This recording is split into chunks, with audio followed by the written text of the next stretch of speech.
like to welcome everyone to our North Country Live presentation. We are so excited this evening to have Mr. Peter Nelson presenting on Timbuktu.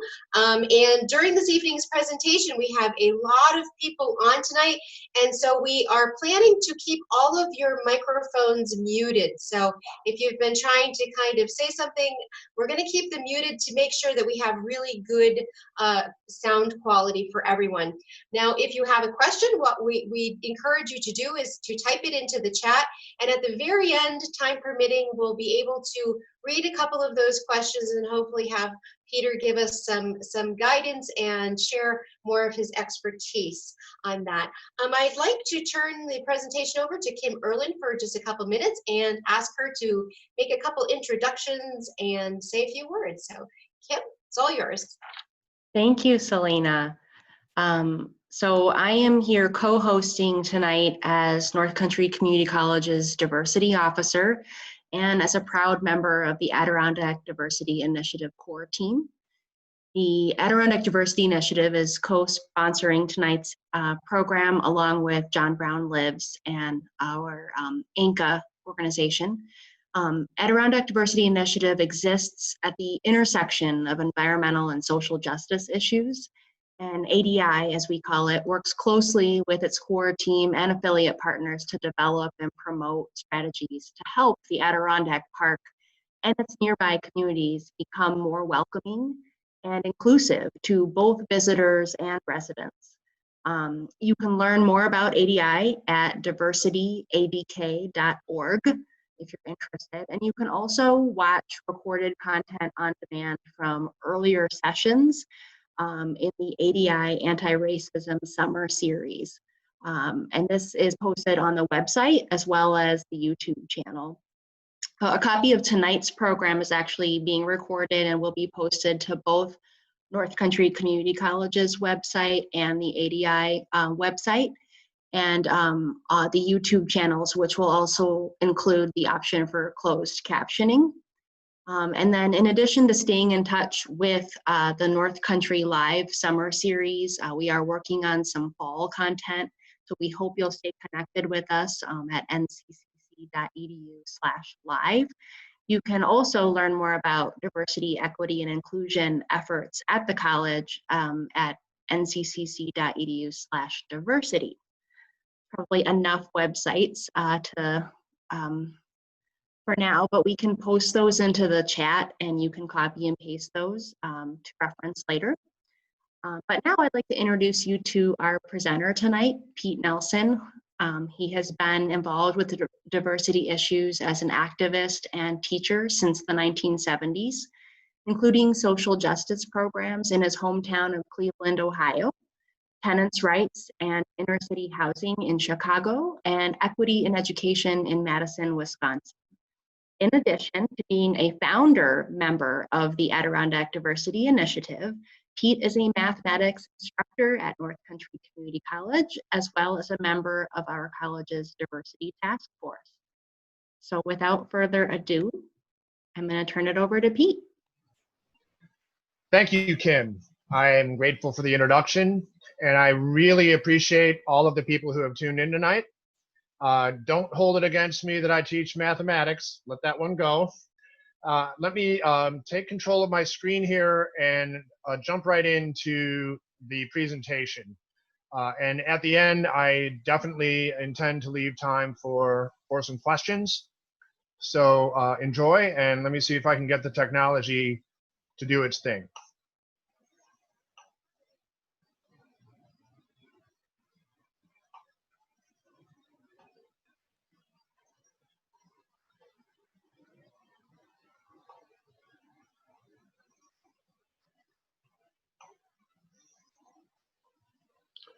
Okay, hopefully you see my introductory screen. This is the story of Timbuktu, or at least part of the story of Timbuktu.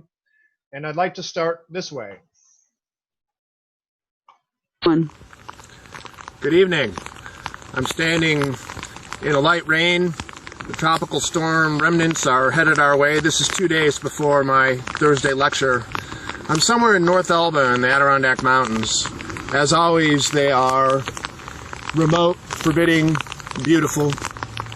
Across this field, the forest preserve begins and stretches away for mile after mile after mile. This forest preserve, as we all know, holds its mysteries, its wonders, its unknowns. This particular place is an interesting unknown for tonight. It's a place that's evocative, that certainly calls to me. I'm standing not far from the original homestead of a gentleman named Lyman Epps Sr., whose name you'll hear again, one of the first settlers of the black settlement of Timbuktu in the middle of the 19th century. There is no vestige of Timbuktu anymore, and no one has definitively found the Epps home site. However, if you look in the distance at the first ridge that you see, the one that's the least gloomy, a low ridge, it was in the shadow of that ridge somewhere that the Epps family established a farm and established their presence here in the Adirondacks. The mystery is not only where this homestead was, but what the larger picture was. Most of Adirondack history is mythology. It's not really the way things were here. Could it be that here in this park, where few vestiges remain of all that went on a century and a half ago, anywhere, could it be that this place held activities that were a locus of the struggle for blacks against slavery, for justice, for civil rights, for dignity, and for citizenship? It is. The Adirondack region was incredibly important in those events in the middle of the 19th century and beyond. And as we struggle with issues of race and inclusion and equity today, history informs us and reminds us that some things have changed, some things haven't. We have a lot to learn. I look forward to sharing with you the story of Timbuktu. Before I say anything else, I just thought I'd let you know that just yesterday I had a wonderful exchange with Hadley Kruchek-Aaron, who is an archaeologist at SUNY Potsdam, who has done the most important work in excavating artifacts and evidence of Timbuktu. She doesn't know where the Epps Senior homestead was either, but her idea and my totally amateur idea about where it might have been seemed to be in sync. And for those of you that love tramping around the Adirondack woods, that in itself is a lot of fun. Let me say this before I do anything else. I'm a storyteller. I do history as an amateur. I am writing a book. My expertise is particularly in early surveyors. But tonight I'm a storyteller. I'm not presenting to you original research, and I'm not presenting to you anything that I claim to know that I discovered myself. I'm presenting to you a story that lays upon the work of some remarkable people who have literally and figuratively unearthed the story of Timbuktu. And I want to acknowledge them. There are multiple research sources that I've used, but above all is Amy Godine. She is a historian, a writer, a lecturer, who's done a lot of work in the Adirondacks, and she curated an exhibit called Dreaming of Timbuktu that is a source of much of what you're going to hear tonight. There are some things I can elaborate on, but the core of many ideas are hers, and you'll hear her name again. And I will also talk about this exhibit again. I also want to acknowledge John Brown Lives and Martha Swan, the founder and executive director. They have sponsored this talk tonight. They sponsored Dreaming of Timbuktu, and they have an important role in the Adirondacks as a human rights and education institution founded on the memory and legacy of John Brown. Finally, of course, there is the Adirondack Diversity Initiative. Nikki Hilton Patterson, a good friend of mine and the director, they have sponsored this as well. And their work moves all that we could talk about tonight into a contemporary frame, which is very important. So I'm a storyteller, but I'm building on this, and it's a great pleasure to do so. I want to make a point right off that Amy Godine makes, and that in the book that I'm writing, I also make. Historians, and especially amateur historians like myself, can tend to compartmentalize history. Oh, well, we're going to talk about this piece of history, and isn't that special? We understand something that we didn't about it before. And that's particularly true, I find, of the history of people who didn't necessarily have their history written by those in power at the time. Indigenous peoples, African Americans, and the list goes on. We can't compartmentalize that stuff, because when we do, we're marginalizing it. We're making a token of it. That's not what this is about tonight. It can't be about those things. Black history itself doesn't exist in a compartment. I remember a lively conversation that I had with some people about Black History Month. It's great that we're acknowledging Black history, but it's troublesome to them that we're acknowledging it with a month as though it's something separate and apart from history, from all of our shared history. We have to be careful of that.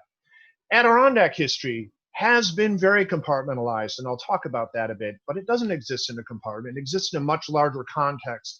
That's really a piece that I can bring to tonight's discussion that complements the work that Amy and others have done. So certainly you take those two together, Black history in the Adirondacks does not exist in a compartment. I can talk about Timbuktu as a story, as a place, but it's only one piece of a large tapestry, and I hope to get that across to you tonight. So let me start with a view of Adirondack history itself. This is something in which I specialize a little bit, and which my book deals with, assuming I ever finish it. The idea of Adirondack history is very much mythology. I said that in the video, and it's true. It was crafted and written and dominated by white men who were romantics and transcendentalists, and defined an idea of the Adirondacks as this unknown wilderness that was unexplored and dismal and dark until it was explored by white Euro-Americans in the middle of the 19th century. So I won't go through this slide, but you can see these eras are very common. If you read the Adirondack Reader, if you read Alfred Donaldson's two-part history of the Adirondacks, you're going to get a layout something like this. It's romantic. It certainly brings the idea of wilderness and the value of it and the aesthetic of it to the fore in a certain way. The problem is it just ain't true. So I offer you a different view of Adirondack eras. And this view I call the frontier version for reasons that I'll get very clear with in a bit. The Adirondacks were never a dismal wilderness. The Adirondacks were settled, occupied for thousands of years. There's no question about this. So it's the home of indigenous peoples who have been marginalized and largely forgotten. They're still here. They're part of our living tapestry. And that history goes back more than 10,000 years. At the time of the end of the French-Indian War, there is a whole era in the Adirondacks, about 50 years more or less, where we've really forgotten what happened. Not only have we marginalized indigenous peoples, but we haven't realized the role the Adirondacks played in this new republic, the United States. And it's a significant role, as you'll see. Then in the early 19th century, we have two things you hear also a little about. I only have time to talk about one of them tonight, but the Adirondack region played a critical role in civil rights for Black Americans, for slaves and former slaves, and it played a critical role, even a surprising role, in women's rights, suffrage. And when I say social cultural freedom, I mean the freedom for women to be themselves in this world and not judged by the male standards that dominated at the time and still do in many ways. That's a different look at Adirondack history than people really think about. It doesn't have anything to do with wilderness per se, even though the wilderness is really, really important. So some people will say, well, you're just talking about this. Well, so what? But it isn't a so what. I won't go through this slide either, but all of these bullet points are absolutely true. In the 80-year period or 100-year period from 1770 forward, the Adirondacks, which obviously wasn't known that way at the time, but the North Country here was one of the most important frontiers in America. Amazing, important, incredible things happened. Key roles in the Revolutionary War, the War of 1812, key roles in industrial development, key roles in the structure of government, in federalism, right down the line, and of course, the last one at the bottom, a key role, as we're going to learn tonight, in Black history. So when we don't talk about the Adirondacks in a wide and broad view, and we compartmentalize it as this, wilderness that was explored at some point, we missed what really went on. So the Adirondack frontier, first of all, deeply wound into the fabric and fate of the new republic. It had a huge effect on the development of the United States. And of course, not only figuratively wound, but physically wound. It wasn't, some separate park. It was part of the American frontier, and every bit as much, actually, as the Western United States was a few decades later. And in 1770, it was hot. People were speculating here. The French-Indian War was over. It looked like there was first time in more than a century, some stability in who had control. So it was safe for settlement. It was considered to be a place where you were going to get rich. We still have Peru, New York, because the Adirondacks were once known as the Peru Mountains. For people who hoped that, like the country, there would be gold and silver and everything else. So there was a lot of speculation. And it became, because of that speculation, a proving ground for people who wanted to start a new life and to pioneer. And this always included a broad spectrum of Americans. We just don't have that history written for us. But Black men and women were an integral part of it from the beginning, not a separate thing, and absolutely here. A really wonderful example of that, and it's just one example, is a guy named Mintus Northup. Now, Mintus Northup was farming in Minerva as early as 1805. That's right, Minerva, in the heart of the park. And he got so good at farming that some years later, he was actually able to vote. I'm going to linger on this just for a second because this becomes very important in the overall story of Timbuktu. In 1826, the New York legislature passed laws that finally allowed white men to vote without any question about what kind of property they had, but required specifically that Black men could vote only if they had property that was at least $250 in value.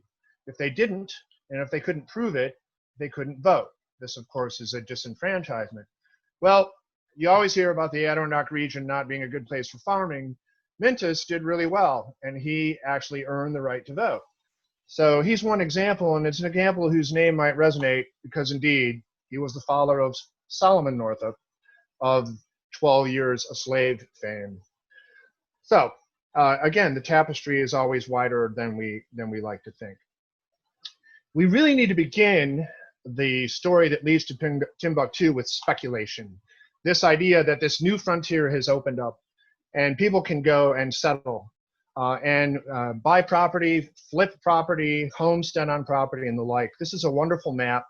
It dates from 1797, I believe, 1797 or 1798, I don't remember. And this is a map of the Adirondack region, not terribly well known yet, broken into major land holdings for speculation. The Macomb Purchase is most of what you see, largest land speculation in New York history. To the right, it's a little hard to see, but to the right of the detail, you see military townships. This was the old military tract where many townships were put up and offered to veterans of the Revolutionary War, and our story will unfold there. And below, the Totten Crossfield Purchase. All of these were speculations, and there were lots of men, white men of means, who were buying up this land and hoping to make a profit out of it, or hoping to sell it to other people who would want to move here. One of those guys was a fellow named Peter Smith. He was a speculator, and he had the money to do a whole lot of speculating. He was the founder of Peterborough. He was a partner to John Jacob Astor, so he made immense wealth in the fur trade. He had a lot of money, and he used it. He learned the language of the Oneida people. That has a little role in this story, actually, and became a good friend with the chief, Chief Shenandoah, and even named his son after him. I don't have it on the slide, but later there was a falling out because Peter Smith was a speculator, and the land deals that he engaged in were gratuitously unfair to the Native American people who didn't even work in terms of land deals. And so there was difficulty later, but interesting that he had this relationship. He eventually owned, that nearly, by the way, is incorrect. It's actually more than 500,000 acres in the Adirondacks, and also down a little bit in Oneida County. So he had a lot of land. He had a son, Garrett, and turned management over to Garrett of all this land and of his business interests. Early on, Garrett was 21 when he was put in charge of all this stuff by his father, and then eventually inherited his father's land. Now, who cares about Peter Smith or his son Garrett? Well, the story gets interesting with this slide. This is my favorite part of the whole thing. This is a very important photograph. It is a daguerreotype. It's one of the earliest daguerreotypes that's extant. It was taken by a fellow named Ezra Greenleaf Weld, who was an abolitionist, and whose brother Theodore Weld was actually quite a famous abolitionist. And this is a daguerreotype that was taken in 1850 at the Great Cazenovia Fugitive Slave Law Convention. This was a convention of abolitionists and people fighting for civil rights and justice to oppose the passage of the fugitive slave law. They failed. That act did pass, and it endangered free blacks across the United States who could be arrested and returned to slavery. This convention drew 2,000 to 3,000 people. And the reason it's important to our story is in the center of the picture. This is really a remarkable thing. If you see the man standing with his arm extended, who's got a white shirt and a black ascot and quite a large collar, that is Garrett Smith, son of Peter Smith. And Garrett Smith became one of the most important abolitionists in American history. He had a strong relationship and a friendship that lasted for the rest of his life with the man sitting in front of him. The man seated in front of him is none other than Frederick Douglass. So these are powerful men. These are important people, and powerful women here too. I want you to notice that this daguerreotype from 1850 is a model of diversity. We have white and black men, white and black women, all together for one cause. Douglass and Smith in particular worked together on a lot of things and really helped to move the abolitionist movement to its ultimate conclusion. Garrett became a real social progressive, even a radical by some standards. His father's relationship with the Oneida had an impact. His relationship with women, powerful and strong women in his family, had an impact. He had a cousin in particular whose causes he championed. Her name was Elizabeth Cady. And yes, indeed, when she married Harry Stanton, that became Elizabeth Cady Stanton. She was a cousin of Garrett Smith's. But most of all, by his own accounts, he was shaped by working side by side with slaves when he was a young man on farms and witnessing firsthand the terrible conditions they lived in and the injustices they faced. They had a lifelong effect. So as a result of Garrett Smith becoming really a radical abolitionist, and having a lot of money and means that he inherited from his father, Peterborough became a center of the abolitionist movement. It currently has the Abolitionist Hall of Fame and Museum. It became an underground railroad stop. It became the place where he did most of the work to buy slaves and free them, which he did quite a number. He supported black newspapers. He supported the Kansas Free Soil movement. And he supported John Brown, including his incursion into Harper's Ferry, which almost cost Garrett Smith everything. He also was a strong supporter of the Union during the Civil War. So this is an amazing document, this photograph. I mean, these are people changing the world, and they are sitting for this photograph. What, you may ask, does this have to do with the Adirondacks? That's a good question.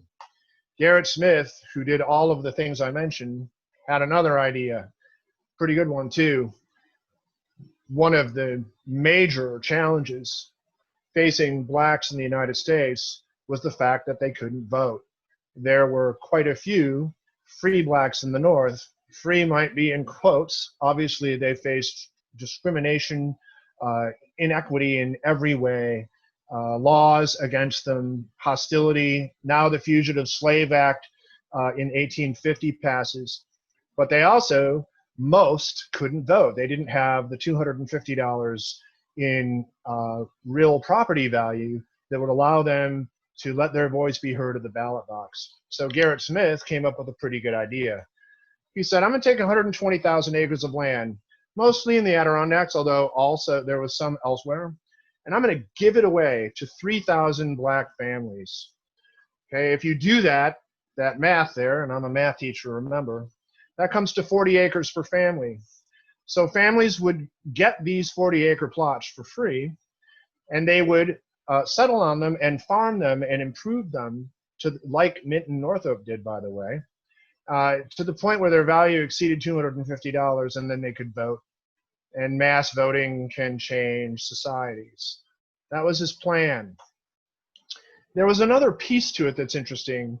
It was also part of the plan that the idea of agrarian life would be safer for blacks and build mixed communities. And this was not Garrett Smith's idea. He's not the originator of this idea. This was actually the idea of a guy named Charles Bennett Ray, born a free man, abolitionist, and he advocated for a long time for an agrarian life being a superior way to overcome inequity and these racial divisions. So I have a quote. This is a quote that is in Amy Godine's Dreaming of Timbuktu exhibit, and I won't read it because you can read it, but it is really a beautiful quote. And that part of the idea was important. It wasn't just voting rights. It was the idea of establishing agrarian societies that could really be healthy communities. Smith's idea was accepted as a really good one. So it was promoted by lots of people, including Frederick Douglass, James McCune Smith, who was the first degreed physician, black physician in the United States, although he had to get his medical degree in Scotland because he couldn't get it in America. There you go, right? And Henry Highland Garrett, who was a minister and advocate and a very strong advocate for action, not just for questioning morality, but for actually taking action. So these gentlemen and others thought this was a great idea, and they promoted it. And it was promoted in newspapers and flyers. There was a committee of 13, 5 white, 8 black racial justice leaders that selected the 3,000 grantees, and the program was underway. Ultimately, a little under 150 families accepted grants, and I will talk about that in a little bit. But nonetheless, starting in about 1849, communities began to grow. Settlements began to happen in the Adirondack region. Timbuktu was one of them, but it absolutely wasn't the only one. Blacksville, Negro Brook, Negro Hill, St. Armand, Freeman's Home. There were communities and settlements across a wide swath of the park. We'll focus on Timbuktu, but again, we don't compartmentalize it. It's just one piece of a larger story. The community wasn't called Timbuktu at first. It was just a settlement of 40-acre grants, but it came to be named that as a hopeful name after the great 15th century city that was the heart of the Mali Empire and a cultural and social leader on the African continent.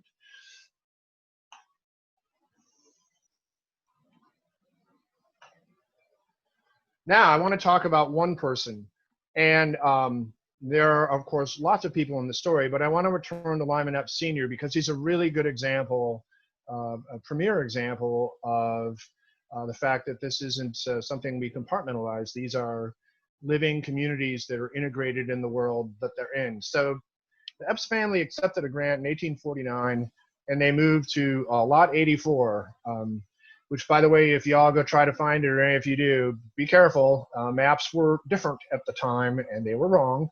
But at any rate, they moved and, in fact, cut their way through thick forest south of Lake Placid, somewhere near the ski jumps, and we'll leave it at that. They homesteaded and they developed a successful farm. The word successful matters here. It's a myth, and I'll repeat this. It's a myth that, you know, the reason that Timbuktu didn't catch on a large scale is because, you know, people couldn't farm. That's simply, well, I mean, it's racist. It's a fiction. So actually, Lyman Epps had a very successful farm and raised the value well above $250 while we're at it. But he was also somebody who helped define and sustain a community. teacher, church leader. They say he was an excellent singer. The evidence is pretty good that he sang a song at John Brown's funeral. We'll come back to John Brown in a bit. He was a guide. I mean, like all people do, even today, there were a variety of activities that he and his family engaged in. They were fixtures of the community. They founded, not just supported, the library. They founded, not just supported, the first church in Timbuktu. They founded the first school.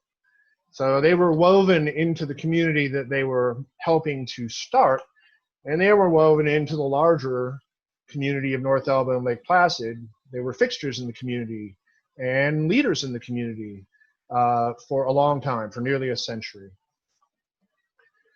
This is, again, just to say it and remind, this is just one example. The black settlers on the Smith lands always have been part of the larger community. They were farmers, guides. Civil War soldiers is really important. Many Black Americans gave their full measure of devotion, as we like to say, in the Civil War, and many of them from these settlements in the Adirondacks. So a larger role in the community.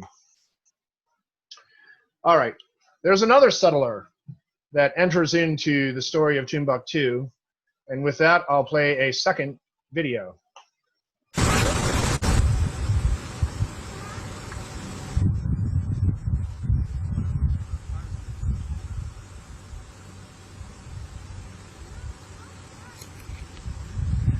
This is the physical manifestation, the only remaining physical manifestation of the story of Timbuktu.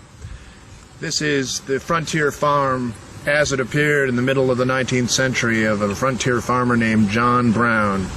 And if that name's familiar to you, then you're going to want to tune into the next two lectures in this series that my colleague Tom McGrath is going to do. Well, you'll hear all about the story of this remarkable man, this abolitionist, whose incursion at Harper's Ferry was the igniting incident for the Civil War and beyond.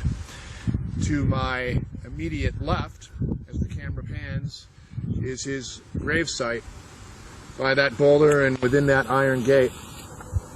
And as the camera pans back to the left, this is his farmhouse as it appeared in 1850. Timbuktu is a remarkable story, and when you stand in this place and stand amidst one of the most historically important places in all of the state of New York, you begin to feel it sink in, and you begin to imagine in ways you could not before the lives of the people who struggled and who stood for freedom and who fought for a frontier living and for the right to vote and for the right to be full citizens of the United States.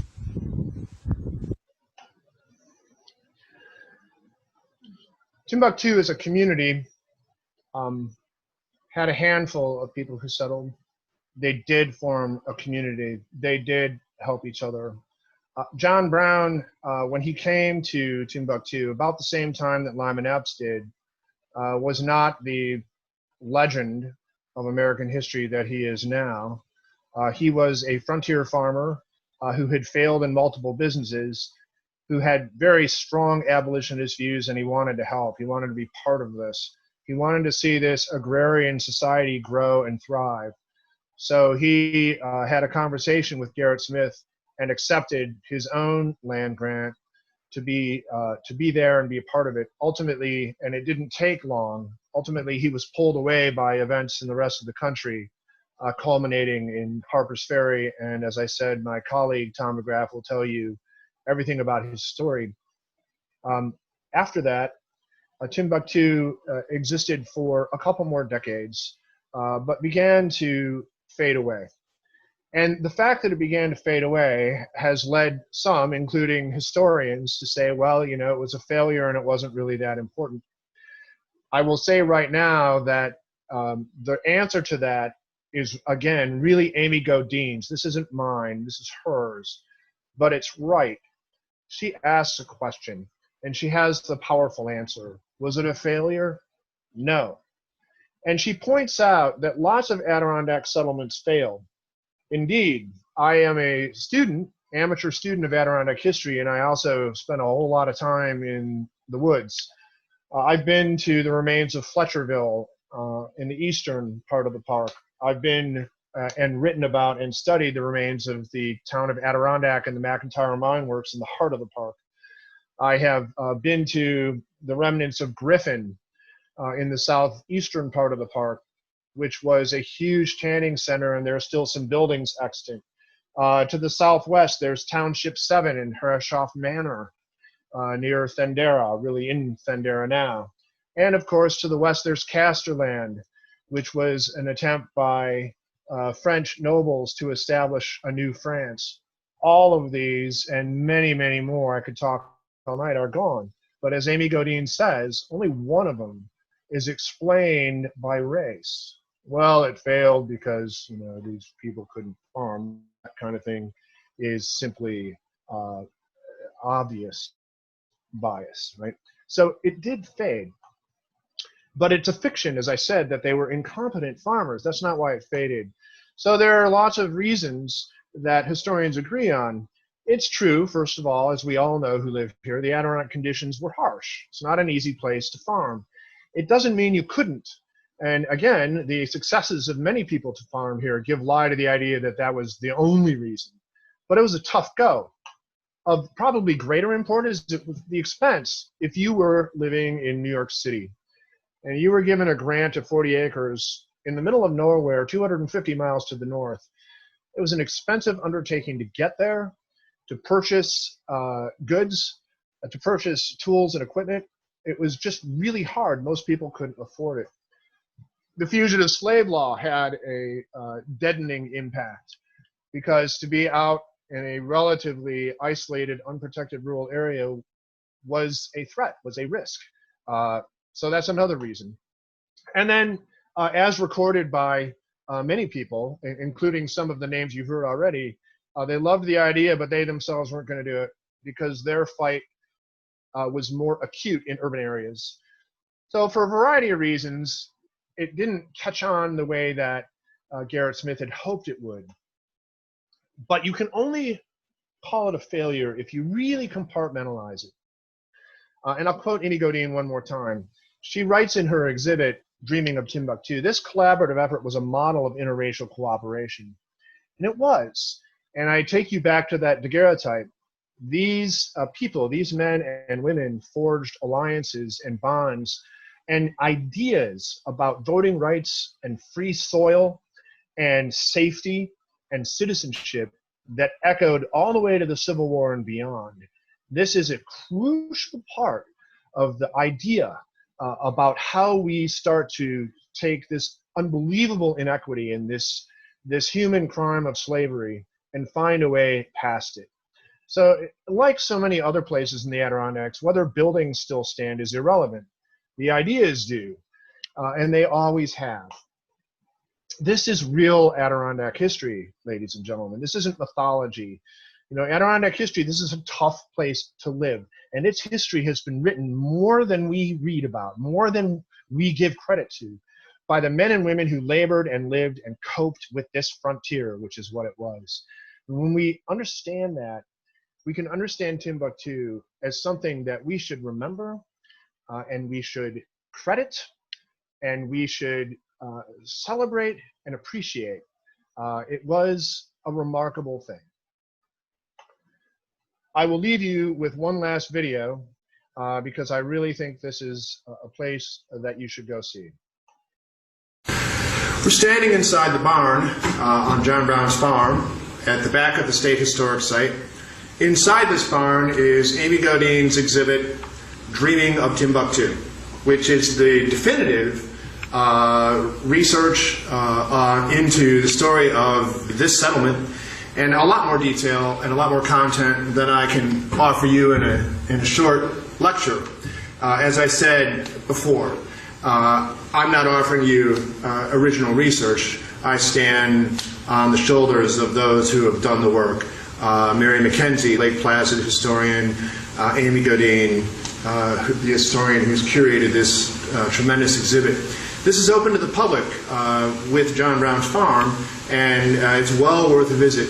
This really captures the motivation, the story, the life story, and the import, the lasting legacy of what Timbuktu was all about, and reestablishing a realistic version of Adirondack history. It's a fascinating story, and it's important. I strongly urge you to come and enjoy Amy Godine's Dreaming of Timbuktu, presented here at John Brown Farm State Historic Site by John Brown Lives. With that, I will leave you to explore more of Timbuktu and John Brown's farm and the whole story yourselves whenever you want to visit. And I am grateful for your time and attention. I hope that the technology allowed me to be reasonably clear. And with Kim's help, I will take questions. Thank you so much.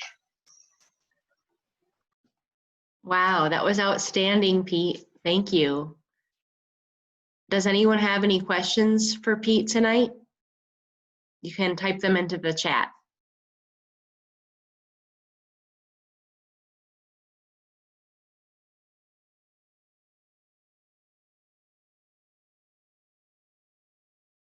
And maybe while we're waiting for questions to come in, Tom, I know you're on the line. I don't know if you would like to say anything to plug the next 2 sessions that you are presenting. I'd be happy to unmute you. If you're interested in doing that, let me know in the chat. We did get one question so far. Do you know the origin of the name Timbuktu? I don't know the etymological origin of that name. I know that Timbuktu existed from roughly the 12th century forward. It still exists today. And as I mentioned, it hit its peak of glory, as it were, in the 15th century when it was the heart of the Mali Empire and was a cultural center. And from that time forward was looked at as a paragon of civilization, of which in particular African Americans, Africans could be proud, and gave lie to the idea that they were somehow apart from the idea of Western civilization, whatever that is. Timbuktu was a remarkable cultural center. I don't know the etymology of the name itself before the 12th century or why it was named that. Okay, great. We have another question.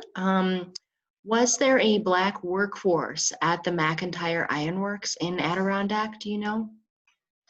I know something of the workforce at McIntyre, and yes, there were Black workers at McIntyre, as there were at every major mining operation in the Adirondacks. A significant amount of the mining work in the Adirondacks was done by Black Americans. It is a legacy that is not written of and hasn't been explored enough. But yes, and it wasn't just mining, it was guiding, it was logging, it was a variety of trades from blacksmith right on that sustained life in the frontier. So a fairly wide swath. I also want to comment on a comment I see from Sandra Weber. Hi, Sandra, how are you? She says the whites in North Elba were not all welcoming to the Black settlers. That is exactly right. When I talk about this agrarian society and the goals for it and the hope that it would be everything that people wanted it to be, it's a mixed story, of course. And then as now, there were whites who were welcoming. There were white settlers who were, I guess, for want of a better term, tolerant. And there were white settlers who were hostile. But in many ways, the hostility that grew out of the histories written after Timbuktu was even more remarkable. There's a line by the historian Alfred Donaldson in his 2-part history of the Adirondacks that's stunning. I won't even repeat it, but if you look it up, it'll give you a good idea of how the lives and presence of these settlers was marginalized later.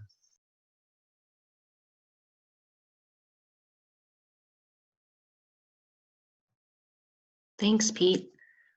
We've got, let's see, another comment related to, looks like a reference to Linman singing at John's funeral.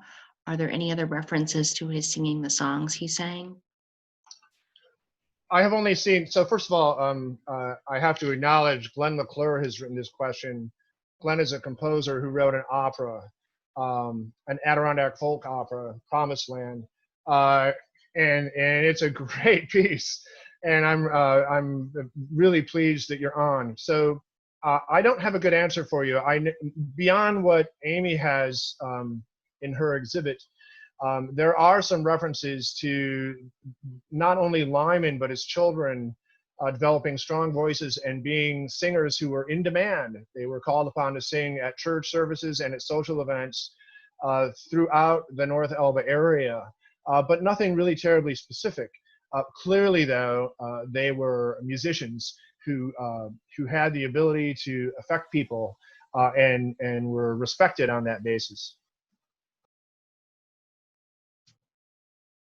All right. Any other questions from the audience before we wrap up and tell you some more about the upcoming series? All right, I'm going to turn it over to Selena, our co-host tonight. Thank you. I just would like to say, Peter, that was amazing. I learned so much. Thank you for sharing your time and your expertise.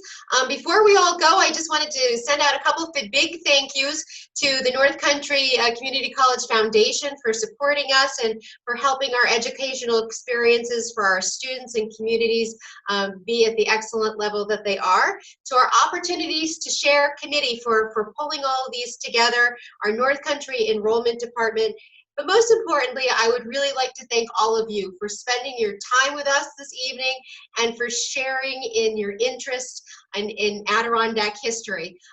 Month of August is going to be dedicated to history, and we have some upcoming presentations from Tom McGrath and on John Brown.